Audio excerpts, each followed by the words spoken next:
Hey folks, today I'll cover a curious discovery I've made recently.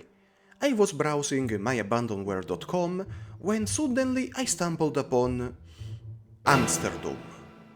I kid you not, at first the title sounded to me like one of the thousands of words for the original Doom, but then I discovered that it was an original FPS made in Netherlands and released in 2000, also known as Amsterdam Monster Madness.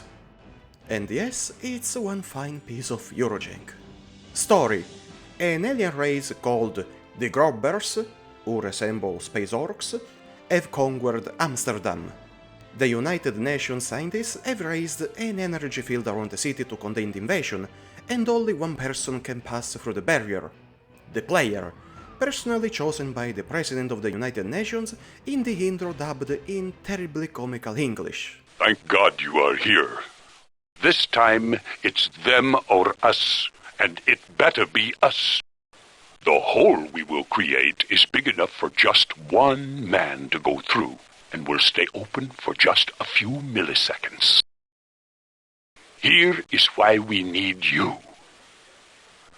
We need you to go into Amsterdam and stop whatever they are doing down there.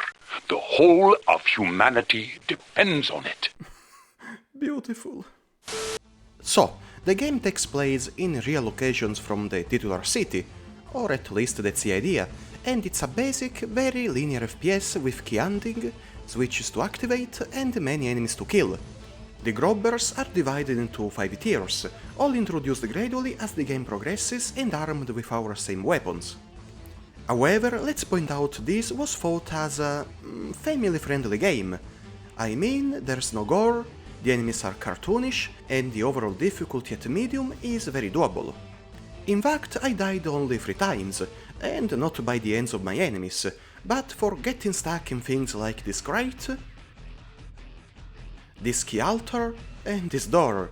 The first 2 times I died automatically, but for the third I committed suicide with the rockets. Pure jankiness. There are in total only 4 available weapons, plus the secret one that is assembled with the parts obtained at the end of the, let's call them chapters. The pistol is the usual starter that you forget it exists as soon as you pick up the next one, which is a shotgun with a terrible sound effect.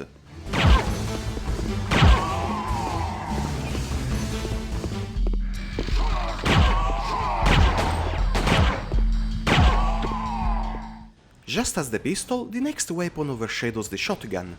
The machine gun is the best killing toy of the game. After a while we'll find tons of ammo for it, and the following rocket launcher shoots slow rockets useful for certain encounters against the biggest aliens. My main complaint with the game is the overall slowness of the action. I bunny hopped like crazy for the whole campaign, killing silly aliens often coming out of monster closets.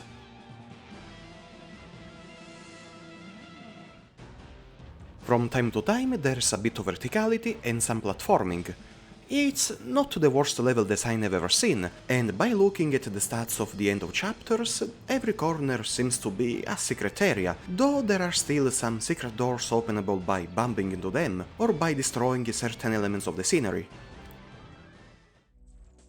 In all this slowness and simplicity, what kept me awake was the music. The game counts on a dynamic soundtrack. When enemies appear or notice our position, the music often changes into cool BGMs. It's one of those features that I love when they get implemented. Anyway, AmsterDoom lasts just over 2 hours and includes 21 total levels.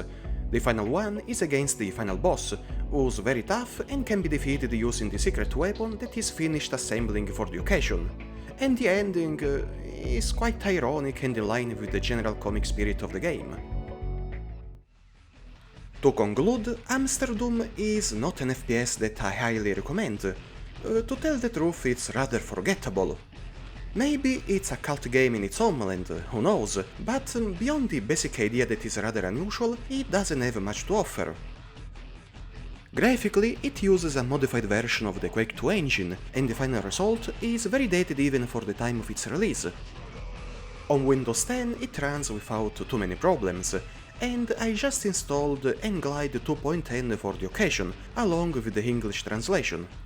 Shooting aliens in places vaguely inspired by those of the real Amsterdam can be nice, but if you are ever interested in something similar with an Italian setting, there would be Grezzo 2, which is very, very fun.